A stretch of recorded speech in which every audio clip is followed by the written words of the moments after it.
तत्सवितुर्वरेण्यं भर्गो देवस्य धीमहि धियो यो न प्रचोदयात्। जय गुरु। सुप्रभात साथियों, आज हम फिर एक नए एपिसोड के साथ आपके समक्ष प्रस्तुत हैं और कोई गलती होगी उसमें तो माफ कीजिएगा साथियों।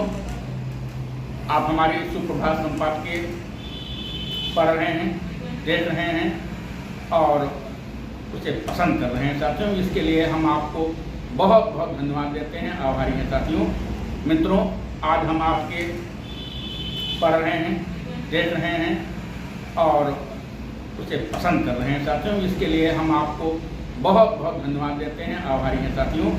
मित्रों, आज हम आपसे युवाओं के प्रेरणा स्रोत स्वामी विवेकानंद जी की कल जयंती थी, उस पर हम कुछ आपसे बात करना चाहते हैं साथियों। आज हम ऐसे व्यक्तित्व के बारे में बात करना चाहते हैं जिसने पैदा होते ही जो है वो अपनी एक अलग पहचान बना ली है। मित्रों, हम बात करते हैं स्वामी विवेकानंद जी की, जिनका बचपन का नाम नरेंद्र था। आप सभी जानते हैं साथियों, जो साधारण मानव के रूप में इस धाम पर आकर के देव मानव बनकर के देवतुल्य बनकर के दुनिया में भारत भूमि की आध्यात्मिक ऊर्जा एवं दूर सत्ता को परवान चढ़ाकर विधायकों की बोलती बंद कर सनातनी परंपरा को बुलंदियों पर स्थापित कर दिया। साथियों, हम स्वामी विवेकानंद जी की जयंती पर उनको सत नमन करते हैं, वंदन करते हैं, अभिनंदन करते हैं और अपने देश के युवाओं का हम आह्वान करते हैं कि वो उनसे प्रेरणा लेकर के अपने ज्ञान का, अपने विवेक का जो है वो सदुपयोग करें और भारत का नाम दुनिया में जो है गौरवान्वित करें, अपने माँ बाप का नाम गौरवान्वित करें। साथियों, स्वामी विवेकानंद जी के बारे में आप सभी जानते हैं, हम बहुत विस्तार में उनके जो है वो नहीं जाना चाहते हैं। स्वामी विवेकानंद जी का जन्म आपके कोलकाता में 1863 में एक बहुत ही संस्कारी परिवार में हुआ था। उनकी माता जी जो है वो वीरेश्वर भोलेनाथ की पुजारी थी साथियों, और नरेंद्र जो है उनके बड़े प्रिय लोगों में से थे। उनकी माँ का मानना था कि नरेंद्र हमारा जो है वो भगवान शिव का जो है दिया हुआ प्रसाद है। साथियों, एक बार तो नरेंद्र ने अपनी माता से कहा कि माता जी, आप जिसकी पूजा करती हैं क्या वो उसके दर्शन आप करवा सकती हैं? तो माता उसका मुंह देखने लगी और कहा, बेटा पढ़ लिख लो, पढ़ लिख करके जब बड़े होना तो जरूर तुमको दर्शन हो जाएंगे। साथियों, मित्रों, उनके पिताजी के बारे में आप सभी जानते होंगे कि वो एक बहुत बड़े वकील थे साथियों। विश्वनाथ दत्त उनका नाम था। वो पश्चिमी सभ्यता में विश्वास रखते थे। वो अपने पुत्र को भी अंग्रेजी पढ़ा करके पाश्चात्य सभ्यता के ढंग पर ही चलाना चाहते थे। नरेंद्र की बुद्धि बचपन से ही बड़ी तीव्र थी और परमात्मा को पाने की लालसा उनके मन में बड़ी प्रबल थी। अपनी इस अभिलाषा को पूरा करने के लिए पहले वो ब्रह्म समाज गए, किंतु उन्हें वहां पर आत्मसंतोष नहीं मिला। साथियों, 1984 में उनके पिता की मृत्यु हो गई तो घर पर भरण पोषण का भार नरेंद्र के ऊपर आ गया साथियों। लेकिन उनकी जो है आर्थिक स्थिति बड़ी खराब थी, इसलिए बहुत ही नाजुक समय में उनका बाल्यकाल गुजरा। उसके बावजूद भी आर्थिक तंगी के बावजूद भी जो भी उनके दरवाजे पर आता था साथियों, उसको भोजन जरूर करवाते थे। और यहाँ तक कि चाहे जाड़ा हो चाहे बरसात हो, अगर उसके पास बिस्तर तो नहीं होता था तो अपना बिस्तर उसको दे देते थे साथियों, और खुद बाहर जाकर के जाड़ा बरसात में रात भर भीगते ठिठुरते रहते थे। साथियों, स्वामी रामकृष्ण परमहंस का नाम उन्होंने सुना था। एक बार उनके पास गए और उनसे खूब तर्क वितर्क किया। स्वामी विवेकानंद जी उनकी प्रतिभा को देख करके पहचान गए कि शायद जिस तरह की शिष्य की आवश्यकता उन्हें आज काफी दिनों थी वो उनको मिल गया है। साथियों, परमहंस जी के बारे में आप लोगों ने सुना होगा कि उनको साक्षात काली देवी के दर्शन हुए थे साथियों। और नरेंद्र जी जो है उनके सन्निकट जब पहुंचे तो उनको अंदर से बड़ी खुशी हुई और उनको अपना शिष्य बना लिया। साथियों, स्वामी विवेकानंद जी साथियों वो हमेशा अपने गुरुदेव के पास रहते थे, अंतिम समय में रहते थे। वो बीमार हो गए उनके गुरुदेव, उनके जो है कैंसर हो गया, शरीर उनका जो है बिल्कुल गड़बड़ हो गया। लोग उनके पास जाने से उनके और शिष्य जो थे वो परहेज करने लगे। ये बात जो है स्वामी जी को बहुत बुरी लगी। उन्होंने अपने साथी जो शिष्य हैं उनसे उनको समझाया, गुरु भाई को समझाया कि आप दूर हटिए, हम इनकी सेवा करेंगे। साथियों उनके गुरुदेव के अंतिम दिनों में वो अपने घर की चिंता छोड़ दिया, अपने माता पिता की चिंता छोड़ करके गुरुदेव के जो है चरणों में आ गए और उनका जो कफ निकलता था, खून निकलता था गले से, वो सब साफ करते थे और उनकी सेवा एवं सफाई करते थे।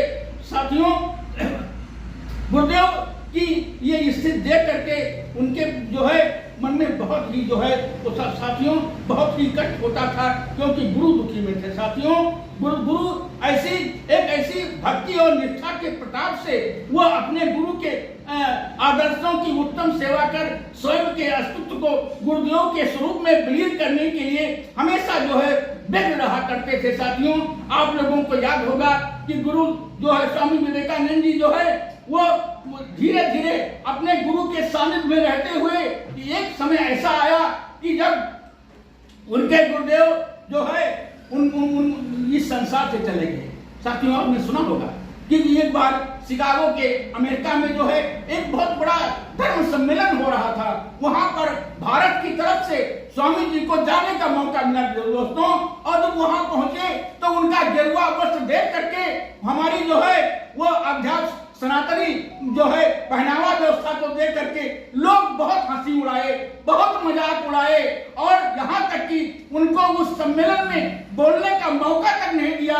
लेकिन कुछ लोगों के कहने पर जब उनको मौका दिया तो कहा कि तुम जीरो पर बोलो।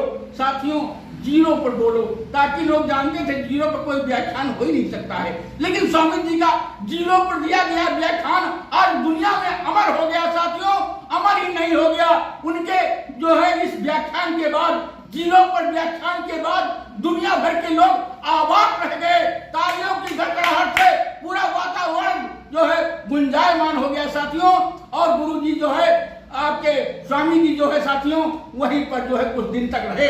और आपने सुना होगा कि सबसे पहले अमेरिका में ही उनके हजारों शिष्य पैदा हो गए। हमने 2 दिन पहले अपने एक दान और धन के जो चैप्टर पर वो एक जो है अमेरिका के पहले अरबपति का नाम लिया था।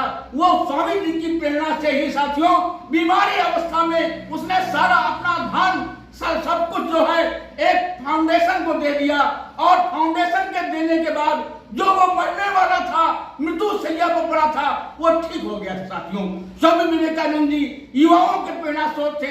स्वामी जी कहा करते थे अगर हमारे जैसे 100 युवा हमारे साथ स्वामी विवेकानंद बन जाएंगे, हम देश को आजाद करवा देंगे। साथियों आज का हमारा युवा वर्ग जो है वो मूल से भटक रहा है, अपने मूल कर्तव्य से भटक रहा है, अपनी संस्कृति से भटक रहा है।